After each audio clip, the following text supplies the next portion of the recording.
4 terrifying true dark web and deep web horror stories that will chill you to the core. I'll be completely honest with you. Before all of this happened, I barely knew anything about the deep web. As a parent, all I really understood was that it was dangerous and full of bad things, so I made it my mission to keep my kids far away from it. But one day, everything changed when one of my children got too curious and ventured too deep into that world. I tried to stop it as soon as I could, but by the time I realized what was happening, it was already too late. What I didn't know at the time was that the deep web itself wasn't even the worst part. Something far darker and more sinister was out there, and ignoring it turned out to be the biggest mistake my wife and I ever made. It all started when our oldest son, Fred, got really into technology. He told us he wanted to work in IT security one day. We were proud of him. He had just turned 18, and he'd never shown such passion for anything before. We thought this was his future, and it excited us. After all, tech is a field with so many opportunities. Fred didn't have a job, so we decided to buy him a computer so he could focus on his studies. My wife wasn't so sure about this, but I convinced her we needed to support him. At first, Fred seemed thrilled. He talked to us about everything he was learning, but a few weeks later, things changed. He became distant. Fred wasn't the kind of kid who caused trouble or went through big teenage crises, but suddenly, he stopped talking to us. He didn't argue or act out, but he barely joined us for meals. He spent all his time on the computer, rarely even seeing sunlight. He didn't sleep, or at least we never knew when he did. It worried us, but that was only the beginning. One winter night, my wife woke me up. She'd heard a loud noise outside. I grabbed an old hockey stick and went to check. The kitchen door was closed just like we left it. But something felt off. The floor had strange marks that weren't there before. I opened the door cautiously, feeling an overwhelming sense of dread. When I stepped outside, I was ready to defend myself, but there was no one there. Just as I was about to go back inside, I saw something. A shadow moving toward the neighbor's house. Someone had been in our yard. After that, things got worse. Strange people started lurking around our house. Windows were left open, objects in the yard were broken, and we experienced odd power outages. No matter how many times we called the police, nothing seemed to stop it. The scariest part? They never stole anything. It felt like they were targeting us for some other reason. I bought a gun to protect my family, but deep down, I feared it wouldn't be enough. Meanwhile, Fred became even more withdrawn. He seemed completely unfazed by everything that was happening. I started to wonder if he knew more than he let on. One day, while he was in the bathroom, I checked his computer. I found him on a social network called Dark Air, which seemed like a darker version of Facebook. I thought about confronting him, but I hesitated, fearing he'd be angry. Not talking to him turned out to be a terrible mistake. That night, my wife was visiting her parents with our youngest daughter.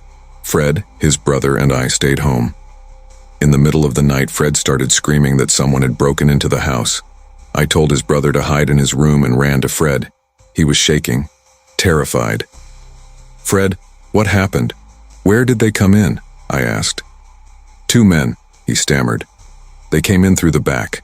I saw them. They're in the garage now. They're probably trying to steal your car." I grabbed my gun and headed to the garage. I was terrified, not just for my car, but for my family. When I opened the garage door, it seemed empty. But before I could fully step inside, someone attacked me. My gun fell to the floor. The attacker hit me over and over. I tried to fight back, but couldn't see their face, and then, when I finally did, I froze. It was Fred. Fred didn't say a word as he kept hitting me. He looked like a completely different person. I managed to push him off, but he grabbed my gun. My youngest son came running in, saw what was happening, and froze. Fred turned toward him with a sinister smile. He raised the gun ready to fire. My younger son bolted out the back door, with Fred close behind. But then, something stopped Fred dead in his tracks. 3 men in hoodies rushed in, disarmed Fred and pinned him to the ground. Fred was crying, begging for help. "Dad, please, help me." he screamed, but before I could do anything, one of the men shot him. The sound echoed through the house. When I looked up, Fred was lying lifeless in a pool of blood. The men turned to me. "Your son was planning something horrible," one of them said. "Check his computer. He was going to hurt your family and others. We've been trying to warn him. He didn't listen." Then they left, just like that. I collapsed, sobbing. My younger son came back and held me as we cried together. I never looked at Fred's computer. I didn't want to know. All I knew was that I'd lost my son. It's been years since that night. I still don't understand what happened to Fred. Was it the deep web that changed him? Or had he always had dark intentions? I'll never know. What I do know is that if Fred had a problem, we could have helped him. But now it's too late. I'll never get him back. The deep web is a dangerous place, filled with people who do terrible things. Some groups, like white flag hackers, try to stop these crimes, but their methods are extreme. Fred got caught up in something we couldn't save him from, and because of that I lost my son. If there's one thing I've learned, it's that you can never really know someone. You might think you do, but sometimes the person you love can become a stranger, and that can cost you everything.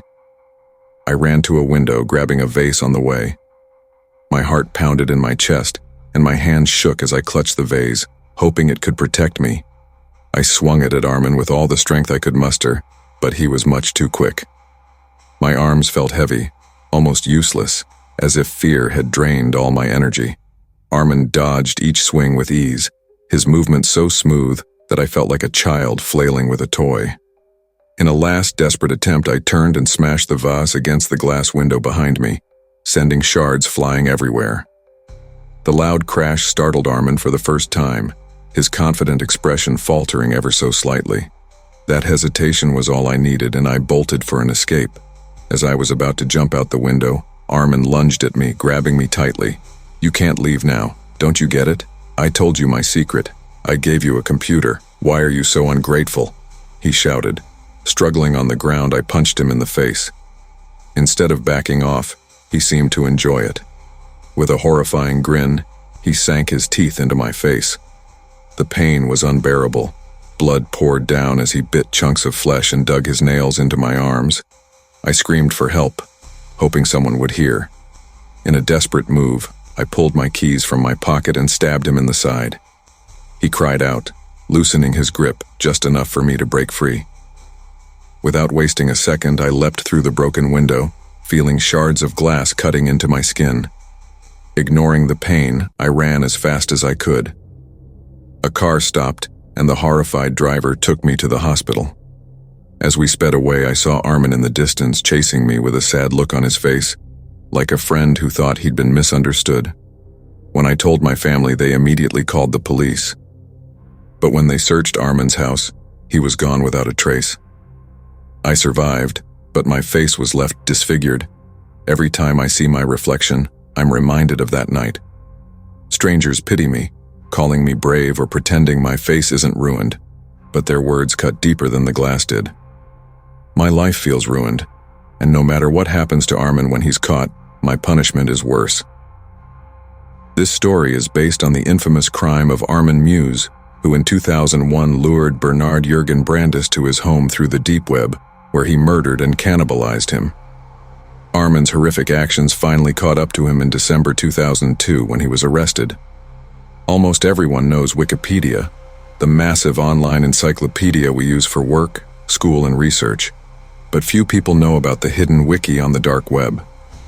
Unlike Wikipedia, this version is filled with horrifying and illegal content. To access it, you need a special browser called Tor.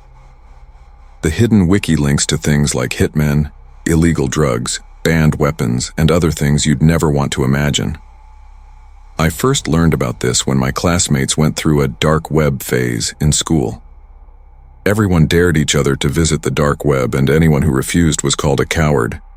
Kids came to school with disturbing stories and pictures of the horrifying things they'd seen.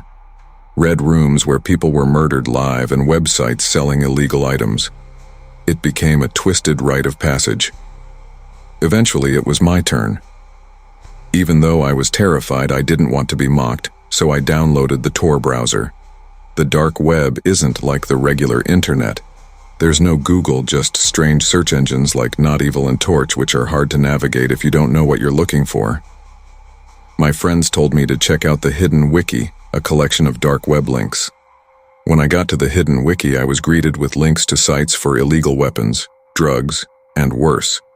There were forums where cannibals talked about eating human flesh, and a site called Human Experiments that showed people doing horrible experiments on living subjects, like injecting bleach into pregnant women or exposing infants to radiation. The things I saw were so disgusting, I can't even describe them all. I kept scrolling until I found a link called Steak and Cheese, a site full of gruesome videos. Against my better judgment, I clicked it. The homepage was filled with horrifying content. Videos of children in chains being tortured, people eating human body parts, and other things too disturbing to mention. One video showed people happily tearing apart small animals and eating them raw. It was more than I could take, but before I could leave, I noticed a link to a video titled Miss Necrophilia. At first, her video seemed normal. She was a woman with heavy black makeup staring blankly at the camera. Behind her were 4 mannequins seated in chairs, but something about those mannequins felt off. Their hair looked too real, and their stiff, pale faces gave me a sick feeling. As she danced with one of them, I realized the awful truth. They weren't mannequins. They were corpses. The realization hit me when she brought one closer to the camera. Its skin was decayed, and maggots crawled all over it.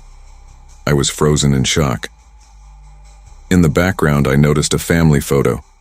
Miss Necrophilia, her husband, and 2 children. The corpses matched the people in the photo. I wanted to scream but couldn't. Then a chat box popped up on my screen. The message read, "You've been watching this for a long time. I'm guessing you like Miss Necrophilia's content. She takes requests, you know.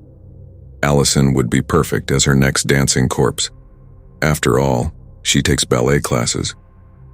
My heart stopped. Allison was my 12-year-old sister. I couldn't understand how they knew her name. Terrified, I slammed the computer shut. That night I didn't sleep, fearing for my sister's safety. This experience still haunts me. I learned the hard way that some things should never be explored. It all started with my little sister Allison. She had ballet classes every Monday, Wednesday, and Friday after school. I checked the calendar, and the 16th of April 2010 was a Friday. My heart started racing as fear filled my chest. I grabbed my phone and called the police, speaking so fast that they could barely understand me. They thought it was a prank call. Desperate, I called my mom and asked her where Allison was. Mom said school was over and she'd just dropped her off at ballet class. I begged her to call the ballet school to check if Allison was there. When she called, the school said Allison wasn't there. My stomach sank. I couldn't find the words to explain what was going on over the phone, so I rushed to my mom's office. It was nearby, so I got there in under 8 minutes. Out of breath, I took a second to calm down before I told her everything. When I finished, she slapped me across the face. She had never hit me before, and I knew why she did it. This was all my fault. A stupid dare had put Allison's life in danger. Tears streamed down her face as she called 911, calmly explaining everything. The police told us they couldn't declare Allison missing for 24 to 48 hours, but my mom begged them to start searching immediately. Luckily, her longtime friend, Officer Daniel Barnes, convinced them to act quickly. Soon, officers flooded the streets with pictures of Allison, asking everyone if they had seen her. I joined the search, my heart pounding harder with every passing hour. We searched the entire town for 13 hours, but there was no sign of her. My mom was devastated, crying uncontrollably, and couldn't even look at me. I didn't blame her. It was all my fault. As everyone grew more tired, I couldn't stop imagining the worst. I pictured Allison in the hands of a psychopath, wondering if I'd ever see her alive again. Just as the search party was about to give up, we got a call. Someone had found Allison lying on a bench at the edge of town. We drove as fast as we could. When we got there, my mom burst into tears of joy, hugging Allison tightly. Paramedics examined her and said she had been chloroformed but was otherwise fine. When she woke up, we asked her what happened. She said someone grabbed her from ballet class shortly after Mom had dropped her off. She didn't remember much after that, except for one thing the man said before leaving her. She looked me straight in the eyes and said, "Tell Donatello I said hello." Our whole town went on high alert after that. My family had to move in with my mom's sister while the police kept watch over our house. The authorities questioned me, and I told them everything. Even though I had used an anonymous browser, they explained how hackers on the dark web could easily access my IP address, webcam, or browsing history. That's how they likely got our personal information so quickly. The police tried to track the man who took Allison, but just like most things on the dark web, he was untraceable. They also tried to locate the woman behind the videos I had seen, but her content had been wiped from the internet. With no leads, the case went cold. Afterward, schools and police warned everyone to stay away from the dark web. Our family tried to move on, but it wasn't easy. My mom said she forgave me, but I could never forgive myself for what I put us through. So if you're listening to this, please take my advice. Stay far away from the dark web. It might seem exciting at first, but it can ruin your life. This story is based on an anonymous report from Franklin, Tennessee, to the FPD on April 16, 2010. That afternoon, the police received a frantic call from someone claiming they had seen a strange woman dancing with corpses on the dark web. The caller believed this woman wanted to kill his family and dance with their bodies next. Before the deputy could respond, the call was cut off. Attempts to contact the caller failed, and they couldn't trace the location. Detectives tried to find the woman but couldn't. Her videos and records had been scrubbed from the internet. With no leads, the case went cold. To this day, no one knows what happened to the caller or the woman, nicknamed the Mob Dancer. She's still out there filming her disturbing videos and posting them on the dark web. I never thought I'd have any connection to something so dark. I'm a doctor who graduated in the 1980s. I've always stuck to paper and pen while my hospital staff use computers for important tasks. My wife pays bills online, and my kids, Sam, 14, and Leah, 12, are great with computers, but I barely knew how to use one. So I asked Sam to teach me the basics. He made learning fun, and soon I could handle basic computer tasks like a pro. Then my son suggested I set up social media accounts to help promote my work and attract more patients. He helped me create accounts on Instagram, Facebook, LinkedIn, and Google. At first it was fun reconnecting with old friends, but I quickly grew bored and only used the accounts for work. One day while using my son's laptop, a notification popped up saying, "Want more patients, Dr. Philly?" Excited, I clicked the link. A warning appeared, saying the site wasn't safe and might lead to the dark web. I didn't know what the dark web was, and my excitement for new opportunities blinded me. Ignoring the warning, I clicked the link. A sophisticated web page appeared, asking me to fill out a form with all my details. Shortly after, I received an email inviting me to a networking event, but there was a catch. I couldn't bring anyone with me. My wife didn't enjoy my work events anyway, so I didn't mind. The event was set for the following week. On the day of the party, I wore my best suit and brought plenty of business cards. When I arrived, it seemed like a normal high-end event. I started thinking it was a joke until some of the city's most famous people showed up. I began networking and enjoying the food and drinks. But then the music stopped, and an eerie silence fell. Everyone cleared the dance floor, and about 10 to 15 people in black robes with tall, conical hats entered. Their faces were hidden behind devilish masks. They surrounded the dance floor where a small baby lay in the center under a spotlight. The scene froze me in place. It was so bright that it made the baby cry, and I couldn't see the parents anywhere in the crowd. No good parent would let their baby be in such harsh light, but no one came to help the baby. Instead, one of the masked people walked up to the baby. He said something in Latin, I think, and then the rest of the masked men started drawing symbols around the baby using colored powders. The baby's cries were the only sound except for the strange chanting in Latin by the masked men. Then their leader pulled out a knife. He cut the baby's forehead and arm. From where I sat, I could tell the cuts weren't deep, but there was still blood. The baby screamed in pain. As a doctor, my first thought was to help, but for some reason, I stayed in my seat like everyone else. The ritual ended, and the masked men walked over to the audience. One of them stopped in front of me and introduced himself as Jordan. Jordan started talking to me like he knew everything about me. It was creepy, like he had looked me up before the party. "You're here to make connections, right, Dr. Phillip? Well, let us make a deal. We can promise that your hospital will get more patients than ever. In exchange, you need to give us one of your children." I was shocked, and it must have shown on my face because Jordan quickly added, No, doctor, not physically. We don't take your child away. We just need you to promise their soul to us." Now that I think about it, I realize how insane it was to even consider it. But at that moment, all I could think about was how great it would be for my hospital. More patients meant more money, which meant better vacations for my family. So I said, "Sure, Jordan, you can have my daughter, Leah." Jordan smiled. "All right, Dr. Phillip, consider it done." Then he left as quickly as he came. A few minutes later, the masked men were gone, and the party carried on like nothing happened. That night, when I got home, my wife was in Leah's room. Leah had woken up screaming and had a fever. My wife was waiting for me to help.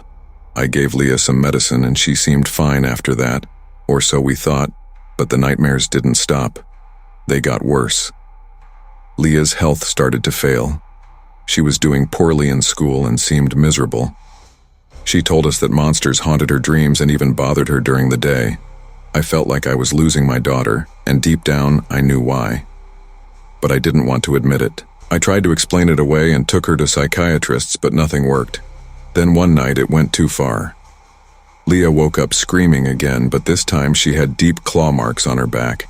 They were so bad that her skin was torn open. That's when I broke down and told my wife everything about the party. My wife, being a religious woman, called the church. The next day, a priest named Father Ivan came to see Leah. After meeting her, he confirmed what I feared. Someone had used black magic on her. I told him about the party and everything that happened. Father Ivan blessed Leah, which helped her feel better for a few days, but it didn't last.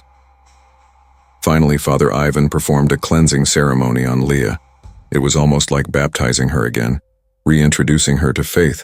This seemed to free Leah from whatever evil had taken hold of her. But Father Ivan warned us that the people who did this might come back for their payment.